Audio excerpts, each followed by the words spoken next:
Friend, स्वागत है आपका आपके अपने YouTube channel RBS history classes में। हम कर रहे थे यूपी लेखपाल की तैयारी और बैच का हमारा नाम है भावी लेखपाल। ठीक है, तो उसके अंतर्गत आज हम हिंदी में पढ़ेंगे कारक को। कारक क्या होता है, कारक किसे कहते हैं, और कारक से क्वेश्चन आता है, पूछा जाता है। कोई से वाक्य दे दिया गया और उसमें पूछा गया कि यह, जैसे वाक्य दिया गया कि यह पुनीत का घर है, तो इस वाक्य में कौन सा कारक है पूछा जाएगा।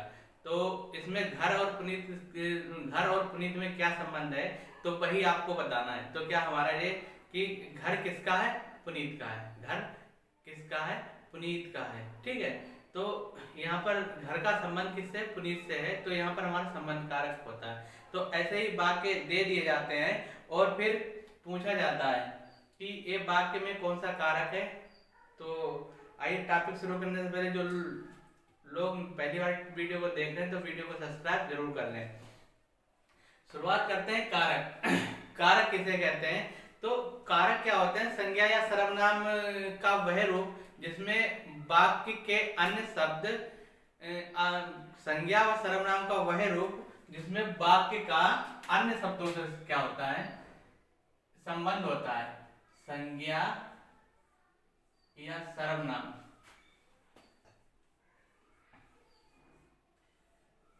संज्ञा या सर्वनाम का क्या होता है, वह रूप होता है, वह रूप जिसमें संज्ञा व सर्वनाम का वह रूप जिसमें वाक्य में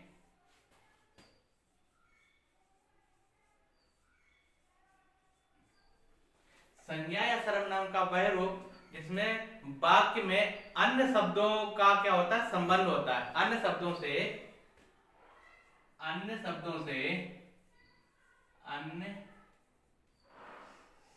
से उसका संबंध होता है, उसका संबंध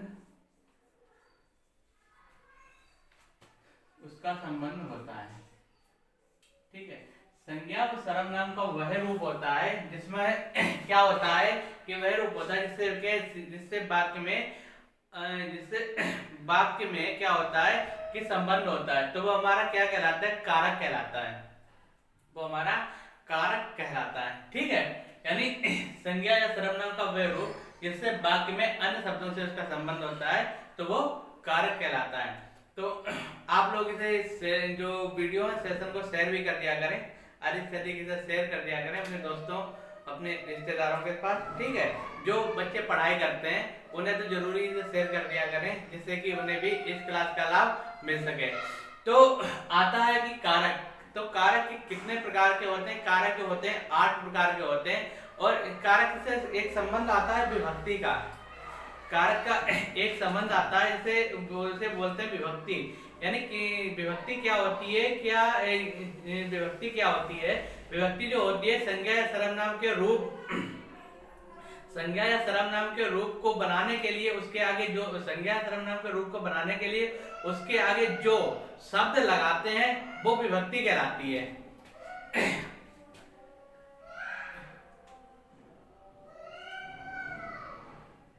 ये तो कारक होगा। एक आती विभक्ति। आप विभक्ति को भी नीचे डिस्कस कर लेते हैं। विभक्ति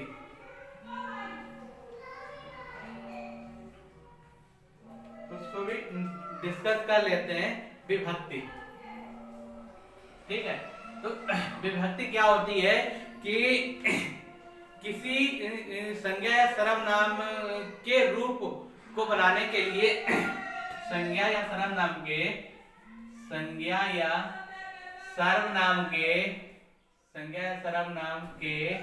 रूप को बनाने के लिए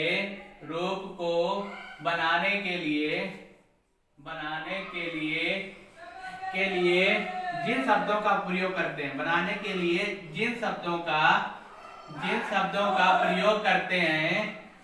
शब्दों का प्रयोग करते हैं उसे विभक्ति कहते हैं। उसे विभक्ति कहते हैं। ठीक है, यानी क्या होता है कि संज्ञा सर्वनाम के रूप को बनाने के लिए जिन शब्दों का हम प्रयोग करते हैं उसे हम क्या कहते हैं, विभक्ति। कारक है, कारक के साथ विभक्ति को भी पढ़ना जरूरी है, क्योंकि विभक्ति से ही पता लगता है कि इसमें कौन सा कारक है, कौन सा कारक नहीं है। ठीक है, तो इसमें जो विभक्ति ही बताती है, वाक्यों में विभक्ति ही एक बताती है कि इसमें कौन सा कारक होगा, कौन सा कारक है, कौन सा कारक होगा। ये हमें कैसे पता चलता है, ये विभक्ति से ही पता चलता है। ठीक है, ये हमें कैसे पता चलता है, ये विभक्ति से ही पता चलता है। तो कारक जो होते हैं वो 8 प्रकार के होते हैं। कारक जो होते हैं वो हमारे कितने प्रकार के होते हैं, वो हमारे 8 प्रकार के होते हैं। कारक जो है हमारे 8 प्रकार के होते हैं। ठीक है, कारक के प्रकार कितने होते हैं, प्रकार 8 प्रकार होते हैं। ठीक है, तो पहला प्रकार होता है हमारा कर्ता। पहला प्रकार हमारा है कर्ता। ठीक है, पहला प्रकार हमारा है कर्ता। दूसरा प्रकार हमारा है कर्म। ठीक है, दूसरा प्रकार हमारा है कर्म है। तीसरा हमारा प्रकार है कारण है। तीसरा प्रकार हमारा कारण। ठीक है, चौथा प्रकार हमारा है संप्रदान है। संप्रदान है, चौथा हमारा प्रकार संप्रदान है। पांचवा हमारा प्रकार है अपादान है। पांचवा प्रकार हमारा अपादान है, अपादान है। छठा प्रकार हमारा संबंध है। छठा प्रकार संबंध। छठा जो प्रकार हमारा संबंध है। और सातवां जो प्रकार हमारा है, सातवां प्रकार हमारा अधिकरण है। सातवां प्रकार हमारा अधिकरण है। जो सातवां प्रकार हमारा है उसे अधिकरण कहते हैं, अधिकरण। ठीक है, और 7 के बाद एक आता है 9वां। ठीक है, सात के बाद एक आता है 8वां। तो 8वां उसे क्या कहते हैं, संबोधन कहते हैं। चलो इसे अलग ही लेते हैं, लास्ट में इसे बताते हैं संबोधन। संबोधन, ठीक है, लास्ट में इसे बताएंगे संबोधन कहते हैं। ठीक है, इसे उधर रहने दो, इसे संबोधन कहते हैं।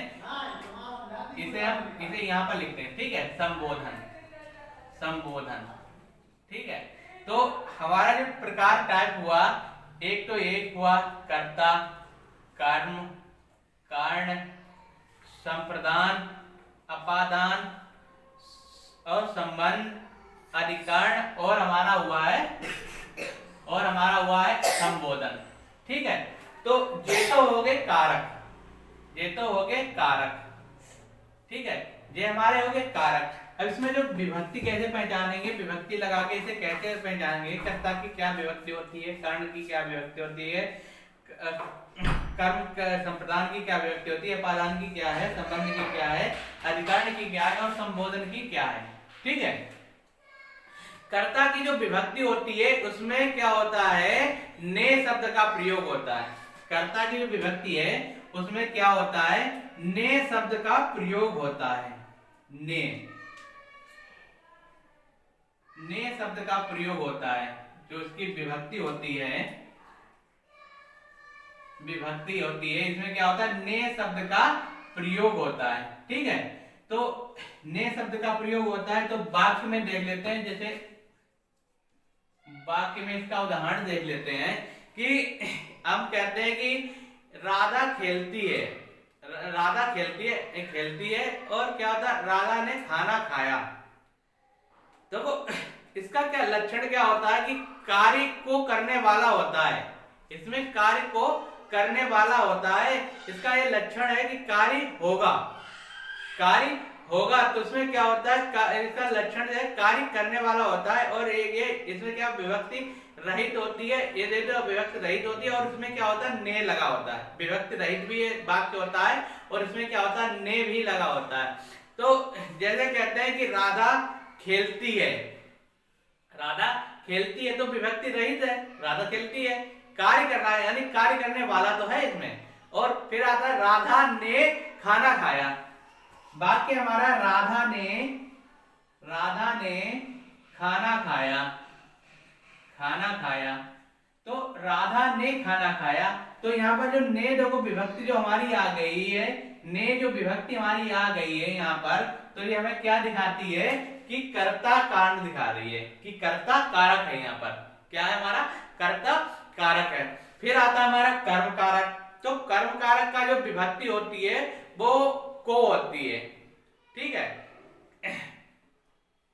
कर्म कारक की जो विभक्ति होती है उसे को कहते हैं, को शब्द को कहते हैं, को और ए को शब्द कहते हैं। और ए भी एक विभक्ति रहित भी हो सकता है, एक वाक्य भी विभक्ति रहित हो सकता है, लेकिन इसका लक्षण क्या होता है कि जिस पर क्रिया का प्रभाव पड़े, इसका जो लक्षण होता है कर्म का कि जिस पर क्रिया का प्रभाव पड़े तो वो क्या होता है, वो कर्म कारक होता है। और इसमें विभक्ति क्या आती है, को लगा होता है, ठीक है। जैसे पुलिस ने चोर को पकड़ा, पुलिस ने चोर को पकड़ा, पुलिस ने चोर को पकड़ा, चोर को पकड़ा। तो देखो यहाँ पर को शब्द आ गया है हमारा, यहाँ पर जो हमारा को शब्द आ गया है ये हमारा क्या बताता है, जो को शब्द आ गया है ये हमारा क्या बताता है कि पुलिस ने चोर को पकड़ा। यानी को जो शब्द है वो कर्म कारक को बताता है, कर्म कारक को बताता है, ठीक है। को जो शब्द है वो हमारा क्या करता है, कर्म कारक को बता रहा है। फिर आता है हमारा कर्ण कारक, फिर आता है हमारा कर्ण कारक। तो कर्ण कारक का जो लक्षण क्या है कि क्रिया को करने का साधन होता है, इसमें क्रिया को करने का साधन होता है। और इसमें जो विभक्ति होती है से के द्वारा होती है, इसमें विभक्ति होती है, इसमें विभक्ति होती है से के द्वारा, से के द्वारा, इसमें के द्वारा या से के द्वारा की विभक्ति लगी होती है, ठीक है। तो देखो इसे कैसे करते हैं, जैसे वाक्यों में से देखते हैं से के द्वारा, यानी श्याम गेंद से खेलता है, श्याम गेंद से खेलता है, श्याम श्याम गेंद से खेलता है, श्याम गेंद से खेलता है, श्याम गेंद से खेलता है, ठीक है। तो इसमें देखो क्या हो रहा है, श्याम क्या करता है, वो गेंद से खेलता है। तो इसमें जो से विभक्ति है वो हमारा क्या बताती है कि श्याम गेंद से खेलता है। सा जो विभक्ति है वो हमारा क्या बताती है कि यहाँ पर हमारा कर्ण कारक है, कर्ण कारक है। यहाँ पर हमारा कौन सा कारक है, कर्ण कारक है। जैसे ए सूचना नौकर द्वारा भिजवाओ, ए सूचना नौकर द्वारा भिजवाओ।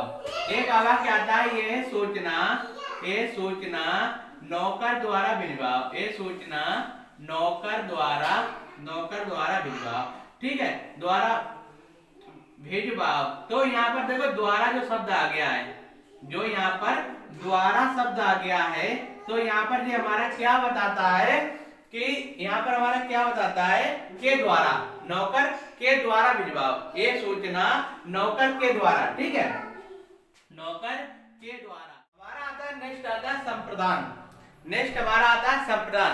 तो संप्रदान की जो विभक्ति होती है वो होती है को और के लिए, को और के लिए, को और के लिए जो विभक्ति हमारी होती है वो होती है को और के लिए, ठीक है। तो यहाँ पर देखो इसका लक्षण क्या होता है संप्रदान का कि जिसके लिए क्रिया की गई हो, जिसके लिए क्रिया की गई हो तो वहां पर हमारा क्या होता है, वहां पर हमारा संप्रदान होता है। जहां पर क्रिया की गई होती है तो वहां पर हमारा क्या होता है, वहां पर हमारा संप्रदान होता है। जैसे हम देखते हैं संप्रदान होता है, जैसे हम देखते हैं माँ बच्चों को मिठाई देती है, क्या है, माँ बच्चों को मिठाई देती है। तो यहाँ पर हमारा क्या हुआ, माँ, जैसे आता है माँ बच्चों को मिठाई, माँ बच्चों को मिठाई देती है, ठीक है, माँ बच्चों को मिठाई देती है। तो देखो यहाँ पर जो को शब्द आया है, को शब्द से हम पता कर सकते हैं, को शब्द से हम पता कर सकते हैं कि यहाँ पर हमारा संप्रदान कारक है। को शब्द से हम पता कर सकते हैं यहाँ पर हमारा कौन सा कारक है, संप्रदान कारक है, ठीक है। को से हम क्या पता करेंगे कि हमारे यहाँ पर कौन सा कारक है, संप्रदान कारक है। जैसे आता है के लिए, यानी माँ ने बच्चों के लिए खाना बनाया। जैसे हमारा वाक्य आता है माँ ने बच्चों को मिठाई दी। अब आता है माँ ने बच्चों के लिए खाना बनाया। तो यहाँ पर देखो के लिए जो शब्द आएगा कि माँ ने बच्चों के लिए खाना बनाया। तो देखो यहाँ पर क्या हुआ, के लिए शब्द आ गया। यहाँ पर देखो के लिए माँ ने क्या किया, के लिए बच्चों के लिए क्या बनाया, खाना बनाया। तो के लिए अगर कहीं पर वाक्य शब्द आ जाता है तो वहां पर हमारा क्या होता है, संप्रदान कारक होता है। नेक्स्ट आता है हमारा अपादान कारक। तो अपादान कारक में जो विभक्ति होती है, अपादान से या अलग होना, यानी से या अलग होना, ठीक है, से अलग होना, से अलग होना। अपादान का क्या लक्षण है कि इसमें क्या होता है, कोई चीज क्या होती है, अलग होती है, पृथक होती है, अलग होती है, ठीक है। तो जैसे पेड़ से पत्ता गिरा, जैसे हमारा था पेड़ से पत्ता गिरा, ठीक है। तो यहां पर से किसके लिए प्रयोग किया गया हुआ, अलग होने से किसके लिए प्रयोग किया गया है, अलग होने में प्रयोग किया गया है। यानी जो देखो पत्ता गिरा, यानी पेड़ से पत्ता गिरा, तो मतलब क्या हुआ कि पेड़ से अलग तो हुआ पत्ता, पेड़ से जो अलग हुआ पत्ता, यानी पेड़ से पत्ता गिरा, तो पेड़ से क्या पत्ता कैसा हुआ, अलग हुआ। इसलिए यहाँ पर हमारा कौन सा कारक है, इसलिए हमारे यहाँ पर अपादान कारक है। इसलिए यहाँ पर हमारा क्या कारक है, अपादान कारक है। और इसका लक्षण क्या होता है, पृथक होना। इसका लक्षण क्या होता है, पृथक होना, यानी अलग होना, ठीक है। नेक्स्ट हमारा था संबंध कारक। तो संबंध कारक क्या होता है, इसके जो विभक्ति के चिन्ह आते हैं वो का, की, के, रा, री, रे। इसके जो संबंध आते हैं का, की, के, रा, री, रे, का, की, के, रा, री, रे। अगर वाक्य में इन शब्दों का कहीं भी प्रयोग होता है तो वहां पर क्या होता है, और होता है एक और शब्द आता है नी और ना, नी और ने, नी और ने शब्द भी इससे संबंध किसके कारक जो होता है, संबंध कारक, उसके अंतर्गत ये आते हैं, ठीक है। इसका जो लक्षण होता है संबंध कारक का कि क्रिया के अतिरिक्त अन्य पदों से भी संबंध होता है। इसमें क्या होता है कि क्रिया से अतिरिक्त अन्य पदों से भी इसका संबंध होता है। जैसे राम का घर दूर है, जैसे राम का घर दूर है, तो यहाँ पर क्या हुआ, राम का घर दूर है, यानी राम का क्या है, राम का जो देखो का शब्द आ गया यहाँ पर, राम का घर दूर है, यानी किसका प्रयोग हुआ है, का प्रयोग हुआ है। तो ये राम का घर दूर है, इसलिए यहाँ पर क्या हुआ, संबंध कारक हुआ, राम का घर दूर है। फिर आते हैं क्या, राम का घर दूर है, तो यहाँ पर हमारा क्या हुआ, संबंध कारक हुआ। आता है अधिकरण कारक। तो अधिकरण कारक का आता है क्रिया करने के आधार या स्थान, क्रिया करने के आधार या स्थान जहां पर दिखाया जाता है तो वहां पर क्या होता है, हमारा अधिकरण कारक होता है, ठीक है।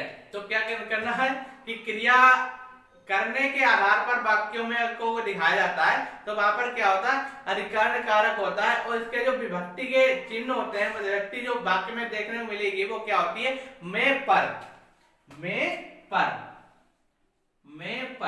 ठीक है। इसमें जो विभक्ति देखने को मिलेगी वो क्या मिलेगी, में और पर, ठीक है। जैसे घर पर माँ है, जैसे हम कहते हैं घर पर माँ है, घर पर माँ है, ठीक है। तो यहाँ देखो पर जो शब्द आया है, हमारा जो पर शब्द आया है, ये हमें क्या बताता है, क्या दिखाता है कि ये अधिकरण है, ये अधिकरण है, घर पर माँ है, यानी घर पर क्या है, माँ का अधिकार है, घर पर क्या है, माँ का अधिकार है, यानी अधिकरण है, आधार है, स्थान है। माँ का स्थान क्या है, घर तो है, माँ का स्थान कहाँ है, घर है। तो जब माँ का स्थान घर पर है तो माँ का एक अधिकार हुआ, तो यहाँ पर हमारा क्या कहलाता है, एक अधिकरण कारक कहलाता है। फिर आता है हमारा आखिरी आता है नंबर 8 आता है संबोधन। तो संबोधन क्या होता है, हे, अरे, ओ ए बोलते हैं कि नहीं बोलते हैं? हम बोलते हैं हे, अरे, ओ बोलते हैं कि नहीं बोलते हैं? ए तो जे हम क्या करते हैं, ये बोलते हैं हम, ठीक है।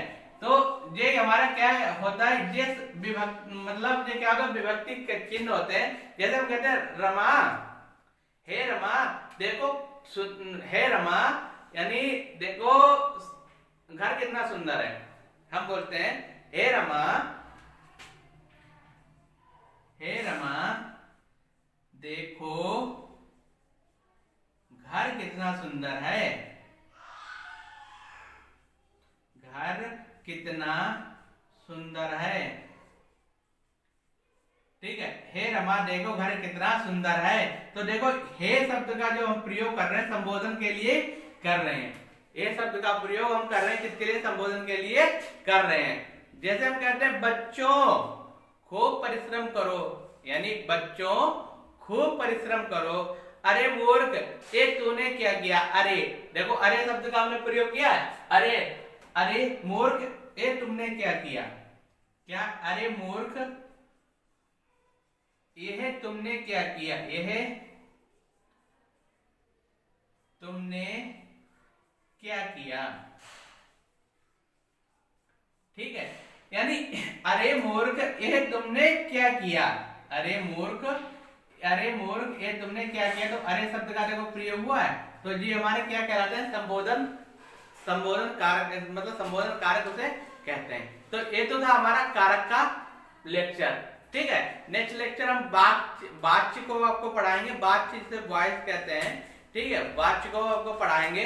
तो क्या करें आप लोग, क्या करें आप लोग इसे आप लोग पढ़ें और इसे जान, इसकी जो है ठीक से इसे पढ़ें और इसके बारे में आप जानें, क्योंकि यहाँ से बहुत सारी जो यूपी में जो पेपर होते हैं, यूपी में जो पेपर होते हैं सारे यूपी ट्रिपल एससी के, तो उसमें इस सब जो कारक जो टॉपिक है यहाँ से प्रश्न आते ही आते हैं, पूछे जाते हैं। बहुत सारे मतलब परीक्षाओं में कारक का टॉपिक आता है और वहां से पूछे जाते हैं। ये यूपी लेवल के अलावा बहुत सारी परीक्षाओं में आपको ये सहयोग करेगा, ये सहयोग करेगा, इसलिए आप इसे खूब ध्यान से पढ़ें। और आप लोगों से एक अनुरोध है कि इसे अधिक से अधिक वीडियो को अधिक से अधिक शेयर भी कर दिया करें, अधिक से अधिक शेयर कर दिया करें, ठीक है। जिससे कि हम अपना जैसे काम तो कर रहे हैं, हम निःशुल्क आपको शिक्षा भी दे रहे हैं, शिक्षा पढ़ा रहे हैं, तो उस शिक्षा का लाभ अधिक से अधिक बच्चों को मिल सके, इसलिए इसे अधिक से अधिक शेयर कर दिया करें आप लोग, ठीक है।